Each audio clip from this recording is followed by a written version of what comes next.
Coba deh lu pikirin, selembar uang kertas bagaimana bisa membeli barang atau membeli jasa. Padahal kan ini cuma kertas gitu. Dan bagaimana sejarahnya? Lalu mengapa kita semua percaya bahwa selembar uang itu bisa memiliki nilai? Padahal kalau kita sobek uang tersebut menjadi beberapa bagian, apakah nilainya masih ada? Tentu nggak ada. Berbeda dengan emas atau perak yang jelas-jelas memiliki nilai jual. Jadi, kali ini kita akan membahas sejarah uang serta konspirasinya.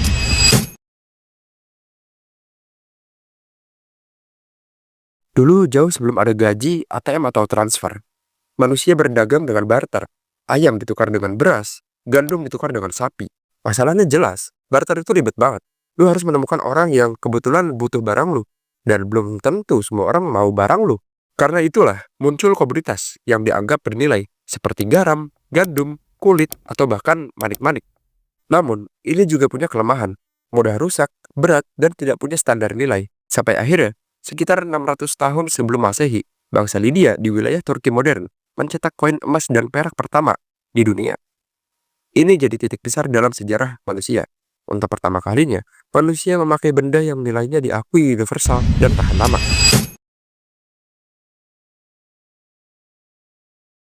Seiring berkembangnya perdagangan antar negara, membawa emas kemana-mana menjadi berbahaya dan banyak perampok. Lalu, muncullah uang kertas pertama, digunakan di Tiongkok. Tapi saat itu, uang kertas tetap mewakili emas. Jadi, kalau lu bawa uang kertas ke bank, lu bisa menukarkannya dengan emas. Ini yang disebut dengan gold standard. Pada abad 19 hingga awal abad 20, gold standard dipakai hampir di seluruh dunia. Nilai mata uang stabil karena berpatokan dengan barang yang jelas dan tentu bernilai, yaitu emas. Simpelnya begini, emas lu ditaruh di bank, lalu bank memberikan kertas jaminan bahwa kertas itu mewakili emas lu yang mereka simpan. Jadi lu bisa menggunakan uang kertas dengan nilai real yang ada pada emas.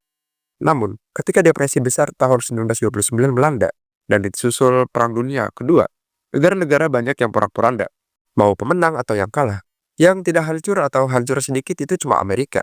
Lalu, Amerika memberikan pinjaman dolar secara masif ke beberapa negara seperti Jerman, Inggris, Prancis, Spanyol, dan negara-negara yang baru merdeka. Maka, dengan begitu negara-negara peminjam pastilah membutuhkan yang namanya dolar untuk mengembalikan uangnya si Amerika. Sesuai dengan hukum supply and demand, semakin banyak orang butuh semakin naik harga dari barang tersebut. Begitu pula dengan dolar. Di sisi lain, pasca Perang Dunia Kedua, langsung meletus yang namanya Perang Dingin antara Uni Soviet dan Amerika. Kedua kekuatan besar dunia kala itu bersaing untuk mencari pamor atau perhatian dari negara-negara yang baru merdeka atau berkembang atau bahkan hancur setelah Perang Dunia Kedua. Lalu, Uni Soviet berhasil lebih dulu dalam ekspedisi ke bulan. Dan di sisi lain, Amerika melihat hal itu tentu panas. Mereka dengan gencar-gencarnya melancarkan proyek-proyek yang besar. Nah, negara lain yang melihat Amerika yang jor-joran dalam Perang Dingin, curiga, kok Amerika duitnya banyak banget? Duitnya nggak habis-habis. Apakah mereka mencetak uang menggunakan standar emas atau tidak? Amerika yang panik karena dicurigai langsung memberikan pengumuman pada 1971. Presiden Amerika pada saat itu, Richard Nixon, menghentikan konvertibilitas dolar ke emas. Artinya, uang dolar akan dicetak berdasarkan basis kepercayaan. Nah, negara-negara yang meminjam uang kepada Amerika mau tidak mau mengikuti apa yang dilakukan Amerika. Lalu, dimulailah sistem fiat money, uang berbasis kepercayaan. So it actually decoupled the value of a dollar from the value of gold. And then the government said, this is worth $1's worth of goods and services backed by the United States government. So it's not really worth the paper that's written on, it's only worth what somebody else is prepared to give you in return for that dollar. That's really all it is. So because it's not backed by gold and silver, this is great news for the government, because the government can now go out and crank out as many of these as it needs to fund a war or to bail out a bank or whatever. It's great news. It's actually pretty good news for us as individuals, because it means that now that our currency isn't tied to the value of a commodity like gold or silver, it means it's not going to be quite so volatile as it has been in the past.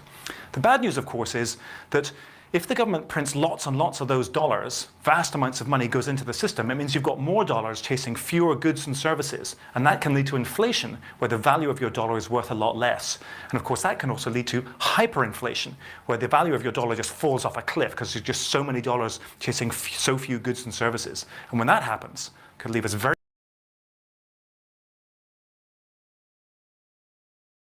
Sekarang kita bisa masuk ke bab yang paling sering bikin orang debat.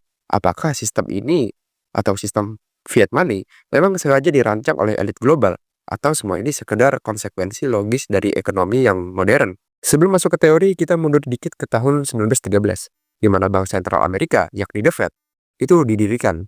Kalau di Indonesia itu contohnya kayak Bank Indonesia. Tugas utama The Fed adalah menjaga stabilitas ekonomi, mengatur suplai uang, dan mengontrol suku bunga. Dalam arsip Kongres, memang benar ada keterlibatan tokoh-tokoh bank besar seperti JP Morgan dan tentu Rothschild pada masa perencanaannya. Inilah salah satu pintu yang kemudian memicu berbagai teori yang menyebar di publik. Masalahnya, bank sentral yang mereka dirikan bukanlah berbasis negara atau BUMN, melainkan swasta. Jadi, The Fed dapat memberikan untung kepada investornya. Jika demikian, bagaimana bisa bank sentral yang mengatur uang dolar yang saat ini digunakan dalam segala transaksi perekonomian hampir di semua negara, dalam impor maupun ekspor, diatur oleh swasta, bukan negara. Nah, dengan meninggalkan emas, The Fed bisa mencetak uang seenaknya, seperti mengatur inflasi atau segala kebijakan ekonomi Amerika. Kalau The Fed mengatur uang dari negara lemah seperti Zimbabwe, mungkin tidak masalah. Tapi The Fed mengatur uang dolar yang mana dipakai hampir di seluruh belahan dunia. Masalah berikutnya datang. Menurut Kompas ID, Amerika Serikat cetak uang secara besar-besaran di era pandemi melebihi di tahun 2008. Padahal pada saat itu, banyak pabrik tutup. Itu artinya suplai barang atau jasa berkurang. Tapi demand-nya tinggi atau permintaannya tinggi. Semua orang punya uang karena semua orang diberikan stimulus dolar.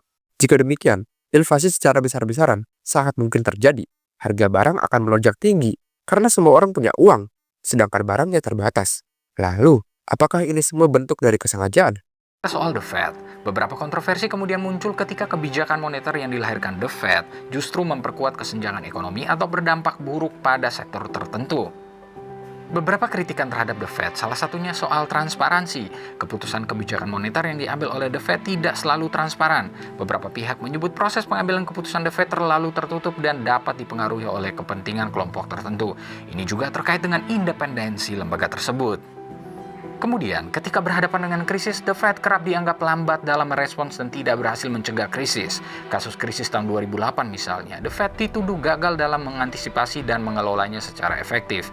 Selain itu, karena konteks bisnis, kebijakannya dianggap lebih menitik beratkan pada kepentingan big business ketimbang kelompok pekerja.